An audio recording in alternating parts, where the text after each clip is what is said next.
Nasa part 40 na tayo na ating mga trivia, at marami pang kasunod ang mga video na ito. Alam nyo ba na si former Kapitan Rolando Cap Batman Pagkaliwanggan ng Barangay Santiago General Trias Cavite, ang kauna-unahang nag-project ng mga CCTV at streetlights sa kabuuan ng mga kalsada sa buong Barangay Santiago, at personal niya itong minomonitor.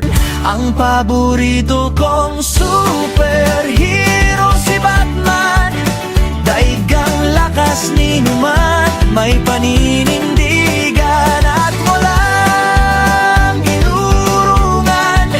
Sa puso ko'y number one, si Batman.